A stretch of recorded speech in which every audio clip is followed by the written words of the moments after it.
네, 안녕하세요. 네, 안녕하세요. 저 선생님이 각종 시험, 특히 변호사 시험, 법원행시, 법원사무관, 법무사, 기타 등등 공무원, 고급 공무원 시험 하지 않겠다는 게 아니고 스코프를 조금 줄인다고 했어요. 그래서 선생님이 지금 형사소송법, 형사소송법을 지금 어느 정도 끝마쳤고 완전 마무리는 안 했습니다. 형사소송법을 좀 있으면 이제 마무리를 할 것이고 지금부터는 이제 그 생계유지와 그 사장님들 뭐 중소기업부터 해서 대기업은 제가 제외를 하겠습니다. 대기업은 워낙 뭐 시스템이 잘 돼 있기 때문에 제 도움이 거의 필요치 않아요. 뭐 사내 변호사도 있고 세무사도 있고 많죠. 그래서 기업 하시는 분들, 특히 사장님들, 중소기업 사장님들, 뭐 1인 사장님부터 해당됩니다. 그래서 도움을 드릴까 합니다. 그래서 고민을 해봤어요. 과연 그 기업을 뭐 자영업자 분도 계시고 또 법인도 계시고 주로 이제 자영업자분들이 많이 문제가 되겠죠.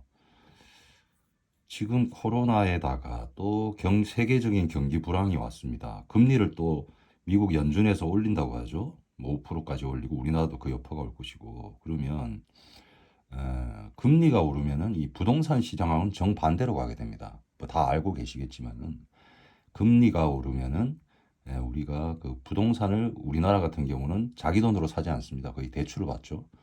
그럼 그 대출을 갚지 못하게 되고 부동산 경기가 얼어붙게 됩니다. 반대로 금리가 내리면은 또 마구 대출을 받아서 부동산에 투자를 하게 되죠.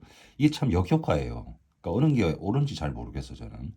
그래서 제가 선생님이 말씀드린 바 같이 그 학문에서도 좌우가 치닫게 되면 위험하다고 했어요. 딱 중간이 좋은데 이 경제는 참 중간이 없는 것 같아.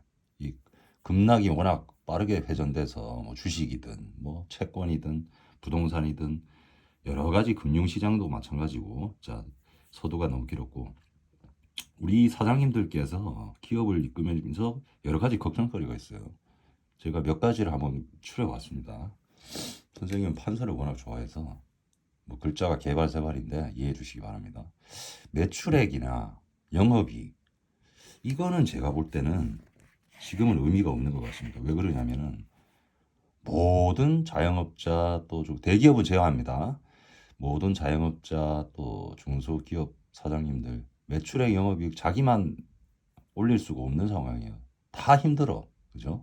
다 힘든데 그러면 매출액 영업이익을 갖다가 기발하게 올릴 수 있는 방법이 없으면 우리가 어떻게 하면은 관리를 들어가야 되거든. 지금 경기 불황 상황에서는 확장을 하는 것보다는 관리가 들어가야 됩니다.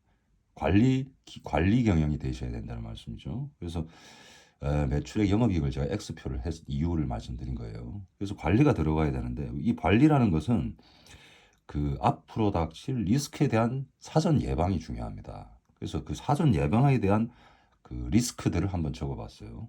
그 첫째가 우리 특히 그 생산 직원들을 각 관리하고 있는 사장님들, 뭐 제조업도 될 것이고 또 뭐 IT나 서비스업은 조금 해당이 안 될 수가 있지만은 뭐 전혀 해당되지 않는다고 할 수 없어요. 우리 사람이라는 게 직원이 다친다는 거는 예상할 수가 없어. 꼭 위험한 일에 종사해야만 다치는 건 아니거든. 그 산재보상금이라는 게 있는데 제가 말씀을 드리겠습니다. 우리가 산재가 일어나면은 그 직원 같은 경우는 근로복지공단에 산재 보상을 청구하게 됩니다. 근데 그 금액이 30세에서 40세인 직원이 많죠. 평균 한 1억 5천이면 많이 받는 겁니다. 뭐 일실 수입까지 계산해서 평균 1억 5천 받게 되면 실제로 우리가 소송을 하게 됩니다. 이 유족들이 그 성이 차지 않아요. 그 인간의 본능입니다. 그분들을 폄하할 수는 없어요. 저 사람들이 야 돈에 그냥 환장했구나라고 말할 수가 없어. 왜냐하면 역지사지 하시면 생각이 들 거야. 자기 자식이나 남편이나 가족이 일하다가 돌아가시면 굉장히 울분이 토합니다. 한 푼이라도 더 건지고 싶지. 그 산재보상금으로 끝나지가 않아. 그 실제로 소송을 하게 되면 대략 한 5억 정도 배상금 재판이 떨어지게 돼요. 그럼 나머지 3억 5천을 어떻게 꺼줘야 되냐? 자, 우리가 지금 경기 불황에 특히 중소기업 해당됩니다. 자영업자 포함이고요.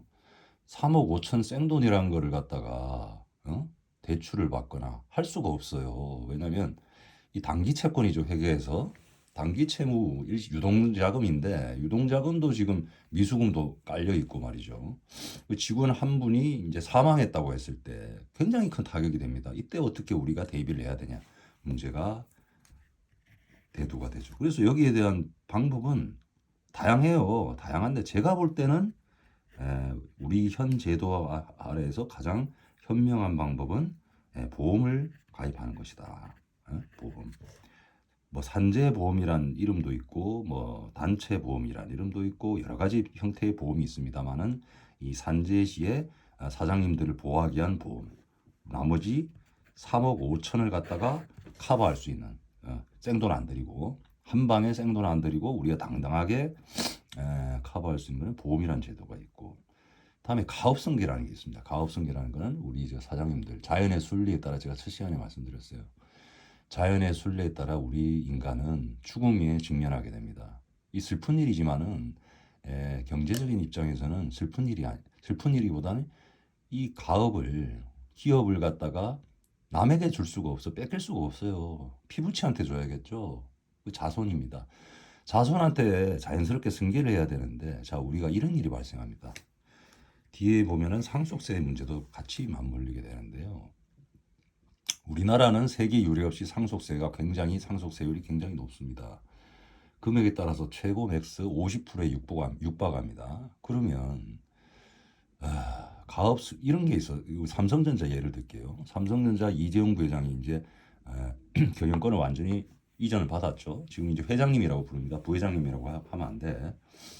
그 주식으로 주로 갖고 있습니다. 대기업 재벌들은. 근데 주식을 갖다가 상속을 받는다. 또는 사전 증여를 받는다. 뭐 삼성전자 정도 되면야 뭐 몇 수천억이 돈이겠습니까만은 우리 1인 사장님이나 또는 중소기업 연매출 100에서 수백억대 중견기업 사장님들까지 포함해서 말씀드리면은 이 상속세 때문에 아예 저 가업 승계를 받지 못하게 됩니다. 그냥 뭐 청산해 버리겠다는 거예요. 아버지 세대에서 끝내겠다는 거예요. 근데 너무 이게 사회 경제적으로도 손실이고 또 가문에 있어서도 굉장히 큰 손실이 아닐 수 없어요. 그런 가업 승계를 함에 있어서 세금을 절세하는 방법이 뭐가 있을까라는 걸 연구를 해봤어요. 선생님이. 그러면 우리가 가업 승계에서 세금을 안 낼 수가 없잖아. 그죠? 그렇다고 해서 증여로 모두 몰빵을 해서 미리 준다? 주식 양도를 해서. 그것도 방법이에요. 그 나쁘지 않습니다. 하지만 최적의 방법은 아니에요. 하지만 돌아가셔서 미리 대비 안 하고 그냥 가업 승계를 포기하는 것보다는 사전 증여를 통해서 뭐 주식 양도를 한다거나 또는 뭐 퇴직금을 통해서 돈을 좀 인출해 놓는다거나 방법입니다. 나쁘지 않아요. 하지만 여기에 대한 어떤 대책이 또 있지 않느냐 현재도에서 없겠느냐 전혀 있단 말이야. 이 우리 CEO들의 플랜이 필요해. 응? 플랜 가업 승계를 위해 사전에 예를 들어서 각종의 어떤 인슈어런스를 이용하는 거죠. 인슈어런스 영어 써서 죄송합니다. 보험을 이용하는 것도 방법이에요. 보험을 이용하는 거. 우리나라의 보험은 굉장히 발달을 돼 있어요. 이 보험의 기원은 영국이나 미국이지만은 우리가 일본을 통해서 또 직수입했죠. 우리 법학도 마찬가지입니다. 우리 독일의 판덴텐 체계를 택했지만 결국은 일본을 직수입했습니다. 일본을 갖다가 무조건 배척해서는 안 돼요. 배울 건 배워야 됩니다. 그 일본의 우수한 그 인슈어런스 프라이버시를 폴리시를 우리가 직수입해서 또 우리에 맞게 개량을 했기 때문에 굉장히 잘 되어 있습니다. 엄격하고 또 클리어하게. 그 다음에 법인세와 개인세의 문제를 또 말씀을 드리지 않을 수가 없습니다. 우리 사장님들. 우리가 개인세는 우리 개인 자영업자 사장님들 해당됩니다. 개인세는 우리가 세율이 무지막지합니다. 소득세부터 해서 뭐 우리 부동산 자산 갖고 있는 사장님들은 또 종부세에다가 물론 저 올해부터 종부세를 좀 조정한다는 말이 있긴 합니다만은 이 뭐 만만치가 않아요. 사업을 말아먹게 생겼어. 그 법인세는 어떠냐? 법인세는 법인 전환을 하게 되면은 우리가 보통 우리가 맥스 3, 40%까지 다 갈 일이 거의 없어요. 우리 개인 자영업자. 맥스 20% 정도면 육박하면 끝이에요. 근데 어때? 상속세나 이 개인세는 상속세 우리 50%에 육박한다 했죠. 그 절반의 절반도 안 돼. 그럼 이런 생각을 해봐서 선생님이 왜 국가는 개인세를 가혹하게 걷고 법인세는 그보다 경하게 하느냐. 사회 경제적인 어떤 이득이 있기 때문이에요, 국가가. 법인이란 건 기업이죠. 개인보다는 기업이 많아야 국가가 발전을 한다는 그런 관념으로 지원을 해주는 겁니다, 일종의. 그래서 선생님은 또 법인 전환에 대한 어떤 여러 가지 절차나 어떤 컨설팅도 하고 있습니다. 그래서 뭐 법인 전환을 하게 되면 복잡하잖아요. 또 법인 전환을 하면은 국가의 감시를 받게 됩니다. 뭐 세금 내는 것부터 해서 뭐 신고 기간도 있고 복잡하게 개인으로 하면은 그냥 간이영수증으로도 끝나는데 세금 신고할 때 법인으로 하면은 뭐 회계장부도 써야 되고 안 가던 세무사도 세무사님도 만나야 되고 돈이 이만저만 드는 거 아닌가요? 라고 말씀을 하시는 분이 계세요. 근데 이런 말씀 드릴게요. 개인으로 계시다가 폭탄 두드려 맞는 거 세금 그 금액하고 법인 전환해서 물론 뭐 세무사님도 만나고 뭐 기타 잡비가 들겠죠. 절차 전환하는데 비용도 들고 그 비용하고 비교하면 그 리스크 결과에 있어서는 상대가 안 됩니다. 상대가 안 돼요. 다시 말씀드릴게요. 다 알고 계시지만 제가 강조는 안 할 수가 없어. 개인 기업으로 있다가 법인으로 전환했을 때 그 차이는 세금으로만 해도 반 이상의 차이가 나니까. 그러면은 무조건 법인 전환을 하는 게 옳습니까? 라고 말씀하시면 제가 그거는 OX 대답 못하겠습니다. 세모로 말씀드리겠습니다. 왜? 규모와 또는 그 성격에 따라 다릅니다. 즉 규모가 커질수록 법인으로 가는 게 맞습니다. 규모라는 거는 매출액과 영업이익. 우리 회계에서는 영업이익이란 말을 보다는 입금이란 말 많이 씁니다. 입금에 대해서 법인세를 때리기 때문에 손입금. 거기에 대해서 때리기 때문에 규모가 커질수록 매출액만 따지는 거 아니에요. 규모라고 해서. 우리 예전 분들은 매출액만 따졌죠. 매출액은 의미가 없어요. 이제는.